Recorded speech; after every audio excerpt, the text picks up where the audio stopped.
Жаман аурудан тәні әлсіреп төсекке таңылып жатқандағы сол бір 40 күннің азабы қаншалықты ауыр болғанын өзінен басқа кім түсінер дейсің. Емдеуші дәрігер мен түрлі дәрі-дәрмекке тағдырыңды теліп қойып, үмітің сөнбей жатасың. Суға батқан талқармайдының әрекетімен барабар тірлік. Ем қона ма деп, әрі сенесің, әрі сенбейсің. Әлбетте, соңғы дәрінің күші кете бастаған кезде күдікте пайда болады. Ішкі кесел ұлғайып, шыбын жаныңның шырқырағанында жарық дүниенің барлық сәні түсін өзгертіп, солғын тарта бастайсың екен. Еш нәрсе қызықтырмайды. Ешкімге ештемеге зауқың жоқ. Тек сағатты қылын тыңдап, минутын санап, дәм тұзының таусылуына қанша уақыт қалғанын ойша шамалап, іштен тынасың. Бүтін ішің түтін деген сол. Өткен өміріңде кинолентасындай болып, күндіз түні көз алдыңда, санаңда көлбеңдейді.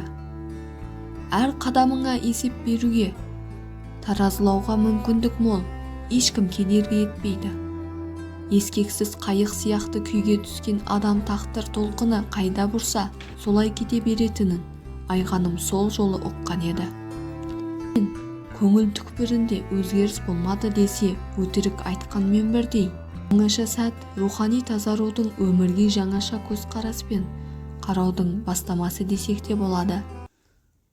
Жедел басталған емдік шараларды қабылдап, кезекті химиялық терапиядан ілбей басып шыққаны сол еді. Палатасында ақ халат киіп, өзін күтіп отырған бұрынғы күйеуін көрді. Бұл білегіндегі мақтаны қыса ұстаған күйі әрі-сәрі күйде тұрып қалды. Не ренжіп, не қуанарын білмейді. Күтпеген жай күшін алып қойғандай. Соны сезді ме, ол да жедел басып келіп, қолтығынан демеген. Төсекке жатқан мұның қолынан ұстаған күйеуі кібжіктеп сөзін өзі бастады. Қазір қалайсың? Сырқаттанғаныңды естіп келгенмін осы. Шүкір жақсымын, деді Айғаным, қиналып тұрса да сыр бергісі келмей. Өзіңше, жүрміз ғой, жұмысым сол баяғысынша, қызым бар, дегенде Айғаным оның жүзіне барлай көзін салды. Күйеуі бұрынғысында емес, жүдеп қалыпты. Осыдан 3 жыл бұрынғы менмендігі басылып қалған сияқты. Самай шашы ағара бастағаны көрініп тұр. Жастық шақтың базарында алаңсыз жүрген бойжеткен Айғанымды өзіне қалтықсыз табындыра білген мына қос жанары ғана өзгермеген. Баяғысынша өңменнен өтердей боп ұшқын шашып тұр. Айғаным, деп күрсініп салды. Кезінде ғашық болғызған, 13 жыл от құшағында жалынға бөлеген сол жақыны қазір өзінен алыс. Мүлдем бөтен еркек. Тек отты жанары ғана тура қараудан тайсақтап, кірпік астына жасырылып тұр. Екі оттың ортасында қалу еркекке де оңай емес-ау. Сезім шіркін-ақ, жаңбырға ұқсайтын рас. Апай-топайы басылған соң ақылыңа келесін. Менен 15 жас кіші келіншегім сүйсе сүйетін шығар. Жастың аты жас емес пе? Дегеннен шықпаса, тентектігін жасап жүргенде.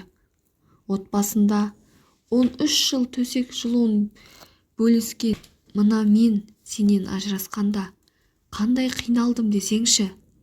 Өзіме өзім қол жұмсағым келген. Балалар болмағанда. Бірақ сен оны білмейсің. Білмей-ақ қой. Апам келген екен. Университетке Ануарды іздеп барғанда сол айтты. Сені осында деді. Үндемейсің ғой.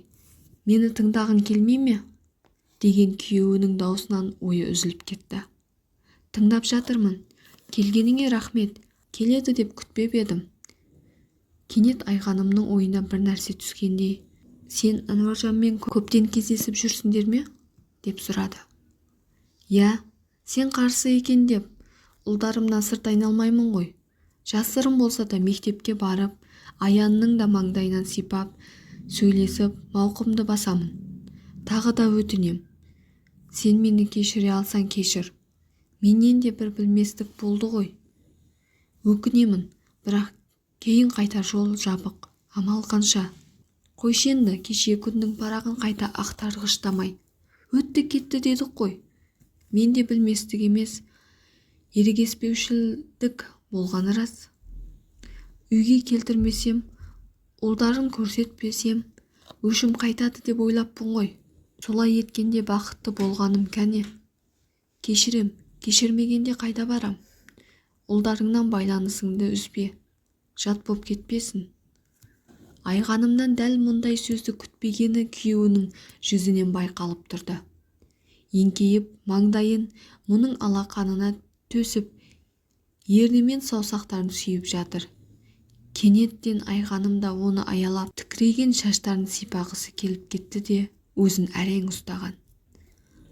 Рахмет Айка, сен ақылдысың ғой, мен сенің осындай екеніңді білгенмін, деп даурыға сөйлегеннен оның сөзін бөліп, саусағын кейін тартып алды.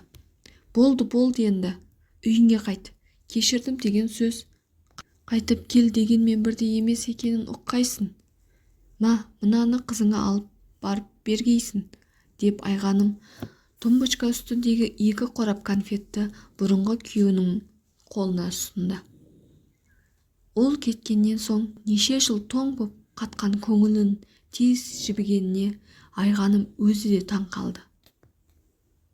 Дәл қазір өзін сергек сезінетін сияқты. Сонда қалай? Кешірдім деген бір ауыз сөзбен-ақ үлкен ауыр жүктен арылғаны ма? Ондай болса, неге ертерек кешіре салмады екен? Оны да өзін де қинай бермей.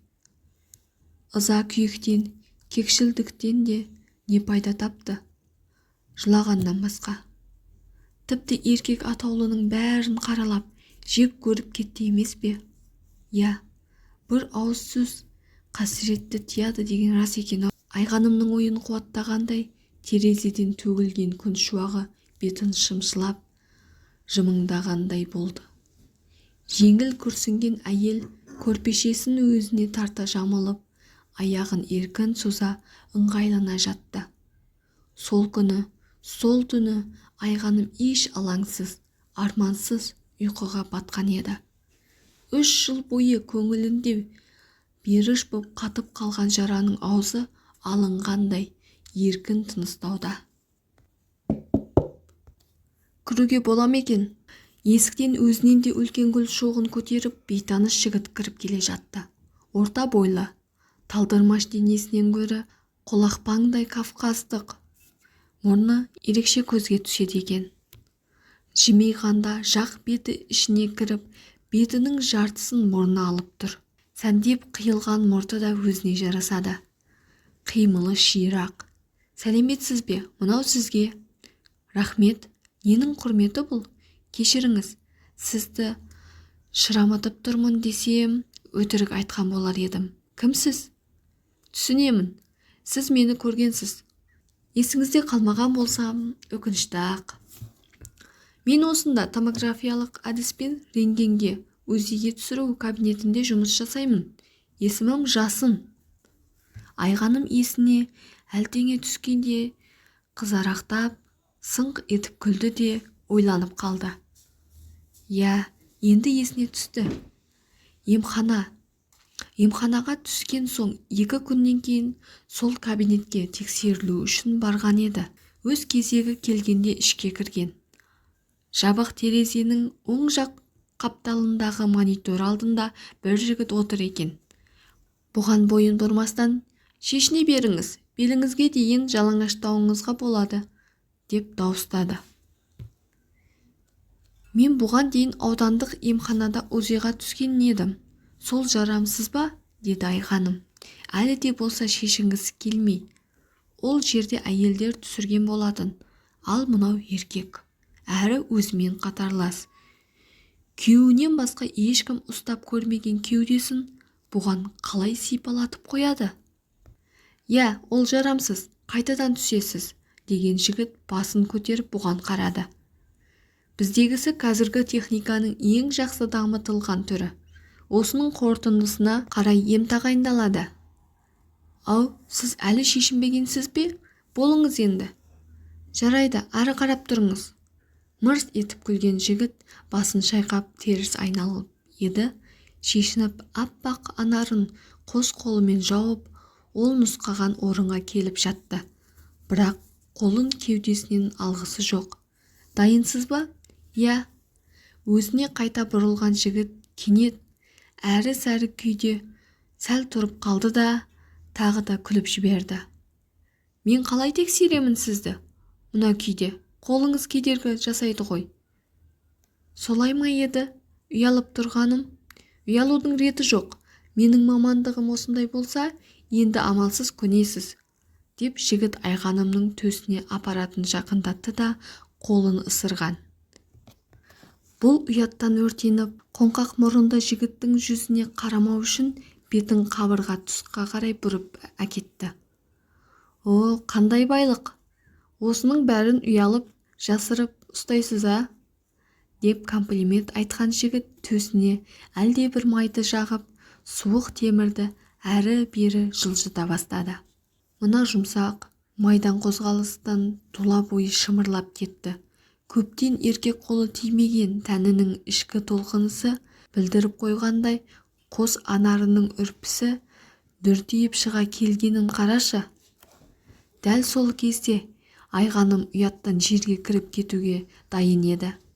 Жігіт те тексерісті әдейі соза түскісі келді ме, бітіп болар емес. Сәлден соң ол, өте жақсы, тым әсершіл, сезімтал екенсіз.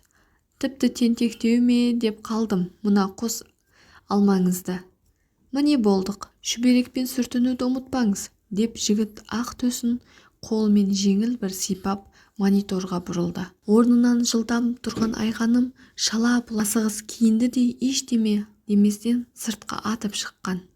Содан кейін бір айдан асты. Онда барған да жоқ. Оны көрген де емес. Кеше барып үзиға қайталап түскен кабинетте ол болмады. Толық денелі орыс әйел отыр екен. Оның болмағанына іштей қуанып қалған еді. Енді міне өзі келіп танысып тұр. Гүл құшақтап келгенін айтсайшы. Сонда мені кім деп отыр екен? Оп-оңай қолға түсетін жеңілтек біреу деп дәметіп тұрсаң қателесесің, жігітім. Ұзақ ойландыңыз ғой. Есіңізде қалпым ба әйтеуір? Иә, есімім айғаным. Білем. Қайдан білесіз? Карточкаңызда бәрі жазулы ғой. Сіз оны маған тастап кеткенсіз. Сонша қаша жөнелетіндей мен қорқынышты ма едім? Иә, сізде қалған екен ғой, деді айғаным тағы да аптыраған күймен. Жігіт сөзінің соңына мән бермей. Оның алдында неге бүйтеді? Өзі де түсіне алар емес. Әлде жігіттің мысы басып тұрма? Сонымен айғаным, дәл бүгін басқа жұрт әлі білмей тұрғанда сізді өзім қуантқым келді. Кешегі тексерістің қорытындысын қолыма алып, тез сізге жеттім. 1 жарым ай қабылдаған еміңіз текке кетпепті. Міне қараңыз, денеңіздегі ісік ыдырап, жойылуға шақ тұр. Яғни, бұл аурудан айығып, құлан таза жазыласыз деген сөз. Құтты болсын. Ой, шүкір, шынымен солай ма? Аузыңызға май астыңыз Ғатай, қандай жақсы адамсыз, деп қуана дауыстаған айғаным жігіттің бетінен шөп еткізе сүйіп алды. Дәл мұны күтпеген бе, жігіт гүл шоғымен қоса айғанымды құшақтай алды. Қозғалтар емес.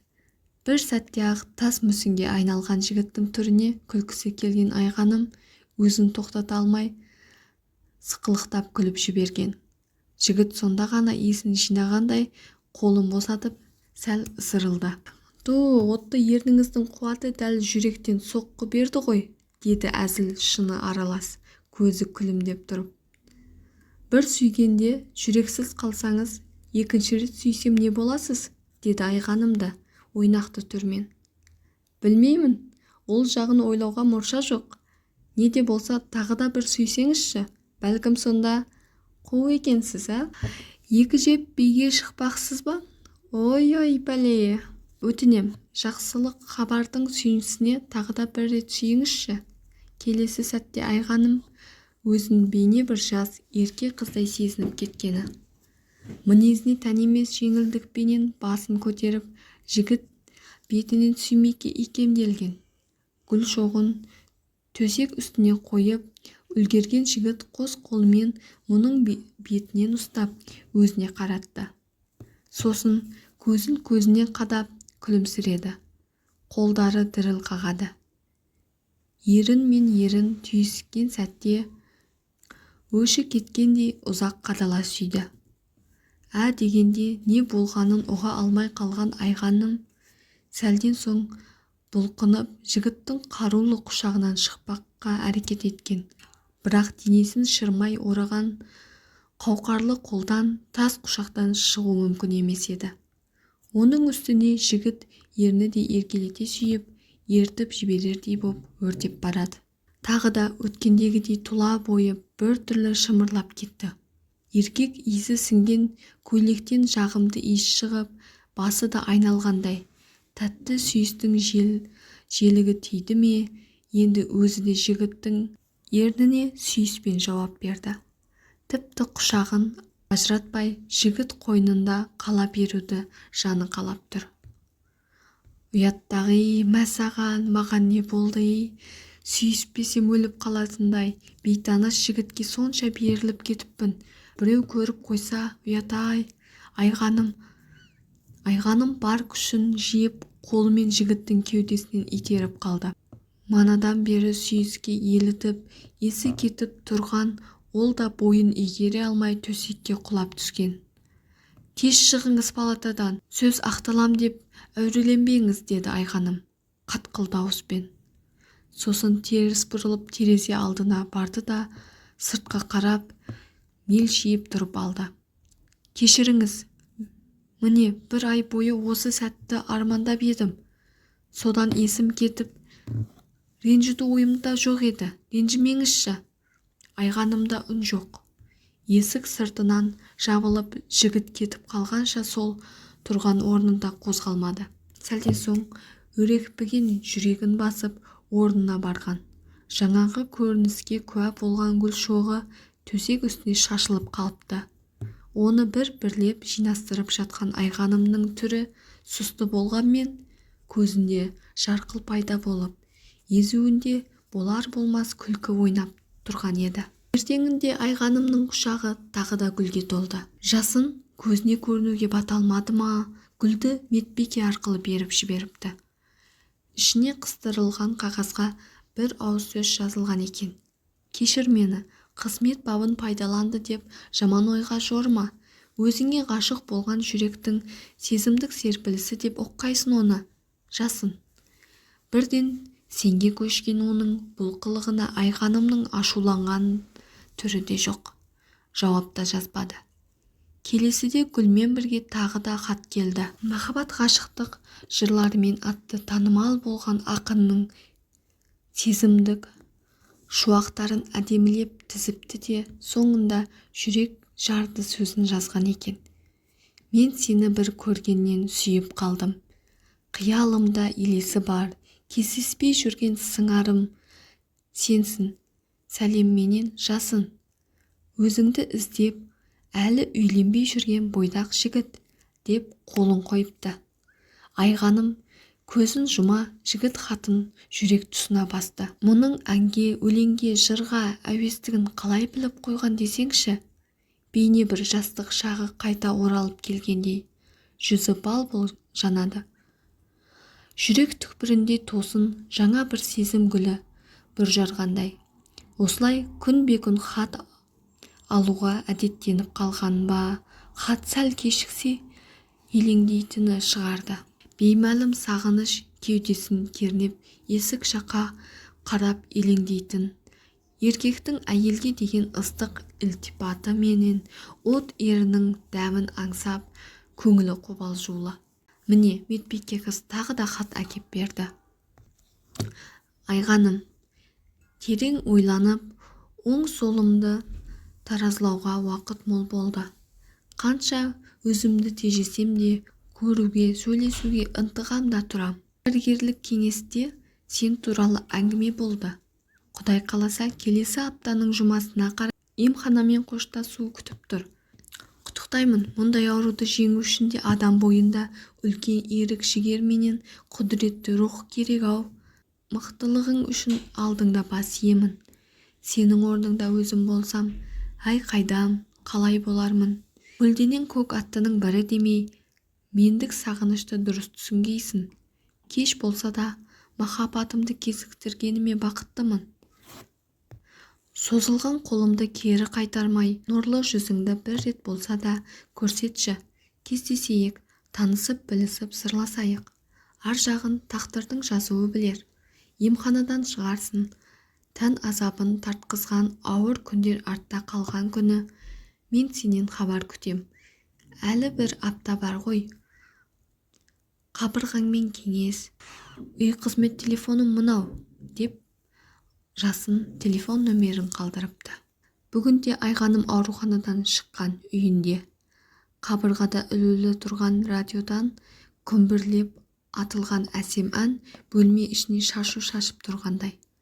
Жұлдызым, жүзіңе күлкі үйірілген, арайлы кірпігіңменен бір ұшқын шашып өттің. Сөйттің де ғашық еттің. Әсем әннен әсерленген ол орнынан сергек тұрды. Көңілі де бәрі де орнында, қуанышты. Өмір сүру қандай керемет, себебі бүгін ол жасынменен кездеседі ғой. Солай деп шешіп кешке қарсы еместігін білдіре телефон соққанда жігіт алғашында тұтығып сөйлей алмай қалды. Өзі де жас қыздай алап ұртып, не тыңдап, не айтқаны белгісіз күй кешкен.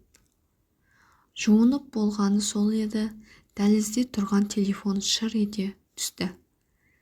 Апай, апай, деді телефондағы жіңішке дауыс дірілдей сөйлеп. Жылап тұрғаны сезіліп тұр. Менің де өмір сүргім келеді. Сіздің көмегіңіз керек. Я, өмір сүрген жақсы ғой. Ниетің дұрыс екен. Есімің кім, Айнам? Балжан. Мен сіз жатып шыққан ауруханада емделудемін. Апай, мұндағылар сізді құлан таза жазығып, айығып кетті деп жатыр. Мен әлі жаспын ғой. Не себепті өлуім керек? Өмір сүргім келеді, апай. Қыз сөзін аяқтамай, еңіреп жылап жіберді. Айнамау, жылай берме өйтіп. Өзіңді езгеннен бірдеме шығар дейсің бе? Оған ауру да дес бере қоймас. Одан да ертеңгі болар әдемі күндеріңмен үміт үзбей алға ұмтыл. Өзің қай жақтыксің, туған жеріңді айтам. Әке шешем торғайдікі болған екен. Өзім жетімдер үйінде өстім. Солай де. Тағдырыңа өкпе ренішің көп болған-ау шамасы. Әттеген-ай. Жарайды. Онда былай деп келсейік. Ертең мен сонда барамын. Мұндағы поликлиникадағылар қорытынды диагнозды әкеп көрсетіңіз, іске тігіп қоямыз деп отыр. Түсінбеймін, дұрыс емес қой бұлары. Жаман ауруды есінен шығармай жүрсін дегені ме бұл? Мұның сөзін тыңдап тұрған қыздың өксігіне басылған-ау сірә, үнсіз құлақ салып тұр. Бірді айтып, бірге кетіппін ғой. Қысқасы, Балжан, ертең сол жерде кездескен кезде сөйлесейік. Жарайды, апай, мен сізді асыға күтем. Мұны ауру әбден шаршатты. Кейде асылып салғым келеді. Бірақ жарық дүниені қимайсын екен. Сіз жазылып кетіпті дегенді естігенде, көбіміздің көкірегімізде үміт оты жанғандай болды. Соныңыз үшін де рахмет. Шешілмейтін түйін жоқ, Айнам. Жылай берме. Бүгін жақсылап тынық. Ертең екеуміз ұзақ әңгімелесеміз. Сен шаршамауың керек. Телефон тұтқасын қойған Айғаным ой үстінде. Ауруханадан шыққанына бар болғаны бір апта. Ал қаншама адам жанына шапағат іздеп бұған телефон соғуда. Қандай ем-дом алғанын, қайсысы жақсы әсер еткенін білгісі келеді. Ал кейбіреуі мұны бейне бір емшіге ұқсата ма, ауруына дауа сорап емдеуін өтінеді. Міне, есімдері блокнотында жазулы тұр. Майра, Тамара Ивановна, Ринат, Зауреш, Айнагүл, Сергей тағы басқалар. Қайғысыз қара су ішкенге не жетсін шіркін. Денім сау болсын деп тілеңіз одан да. Шындап келгенде Алланың дем беруімен әрбір адам өзіне өзі емші, өз құдіреті өз қолында екенін екінің бірі қайдан білсін. Емдей алмаса да оларға ықпал етіп, өз тәнін, өмірін сауықтыра алатынын сендіре алса, санасына үміт отын жаға алса, соның өзі бір ғанибет емес пе? Жігерлі ойдан қуаттанған Айғаным серпіле орнынан тұрып, асығыс киімін кие бастады. Аурухана жақты бағытқа алған ол, қадамын нық басып барады. Өйткені оны сүйікті адамы жасын, және де дертіне дауа іздеген басқа жандар күтіп тұрған еді. Бәрі де жақсы болады. Дәл солай болатынына Айғанымның сенімі зор.